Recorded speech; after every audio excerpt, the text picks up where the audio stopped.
সবুজ সাথী, খাদ্য সাথী, বৃদ্ধ ভাতা, বার্ধক্য ভাতা, কন্যাশ্রী, লক্ষ্মীর ভান্ডার সহ মোট 37টি প্রকল্প নিয়ে ফের জেলায় শুরু হলো নবম দুয়ারে সরকার ক্যাম্প। মুখ্যমন্ত্রীর নির্দেশে আজ পূর্ব বর্ধমান জেলার মেমারির 2 নম্বর ব্লকের বড় পলাশন 2 নম্বর গ্রাম পঞ্চায়েতে অনুষ্ঠিত হয় দুয়ারে সরকার ক্যাম্প। বড় পলাশন 2 নম্বর পঞ্চায়েত মাঠে এই দিনে দুয়ারে সরকার ক্যাম্পে ভিড় ছিল চোখে পড়ার মতো।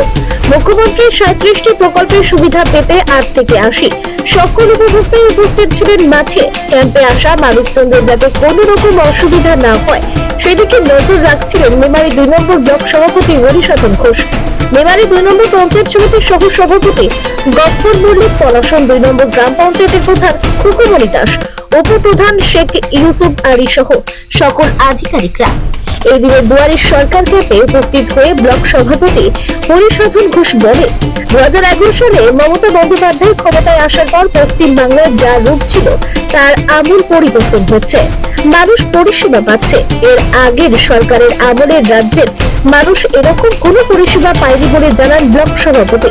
মেমারি 2 নম্বর পঞ্চায়েত সমিতির সহ সভাপতি গফফর মল্লিক বলেন, মুখ্যমন্ত্রী দুয়ারে সরকার ক্যাম্পের মাধ্যমে মানুষ সাফল্য পেয়েছে, মানুষের আশা পূর্ণ হয়েছে বলে জানান পঞ্চায়েত সমিতির সহ সভাপতি। বর্ধমান থেকে সঞ্জিত করে রিপোর্ট, বিপি নিউজ, পূর্ব বর্ধমান। মানুষ পরিষেবা পাচ্ছে ভালো।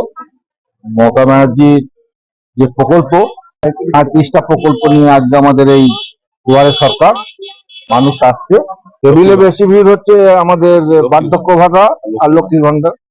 এই তো অস্বীকার করার কোনো কথা নেই যে 11 সালে মমতা ব্যানার্জি ক্ষমতায় আসার পর পশ্চিমবাংলার যা রূপ ছিল তার একদম আমূল পরিবর্তন ঘটেছে এবং মানুষের যে পরিষেবা যে পাচ্ছে এটাও আমূল পরিবর্তন। সরকার এখন ঘরে দুয়ারে এবং প্রায় বলতে পারেন বাড়ি বাড়ি এই যে দুয়ারে রেশন যে ব্যাপারটা, এটাও তো ধরুন প্রায় বাড়ি বাড়ি দুয়ারে রেশনের ব্যাপার। তো মুখ্যমন্ত্রীর যে প্রচেষ্টা, সেই প্রচেষ্টায় বাংলার মানুষ উপকৃত। আমরাও মানুষের কাছে গেলে পরে ভালোবাসা পাচ্ছি। আগামী দিন আমরা চাই আবার মুখ্যমন্ত্রী মমতা ব্যানার্জি ক্ষমতায় আসে, বাংলার মানুষের যে অপূরণ রয়েছে সেগুলো পূরণ হয়ে যাবে, এই আশাটা রাখি। মুখ্যমন্ত্রীর এই দুয়ারে সরকার প্রকল্প চালু হওয়ার পর থেকে যেভাবে সাফল্য পেয়েছে মানুষ, তো মানুষের আশা পূর্ণ হলে মানুষ তো ভিড় করবেই। সেই জায়গায় দাঁড়িয়ে বরপলাশন 2 অঞ্চলের সমস্ত মানুষ যারা এখনো পর্যন্ত হয়তো বয়সের কারণে লক্ষ্মীর ভান্ডার পায়নি, তাদের এজ হয়েছে, প্রত্যেক বাড়ি দুয়ারে সরকার হয়, এই দুয়ারে সরকার আসছে।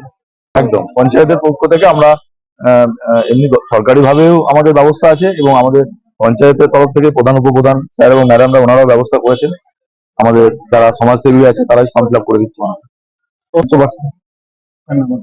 আমি গফফর মল্লিক, সহ সভাপতি, মেমারি 2 পঞ্চায়েত সমিতি।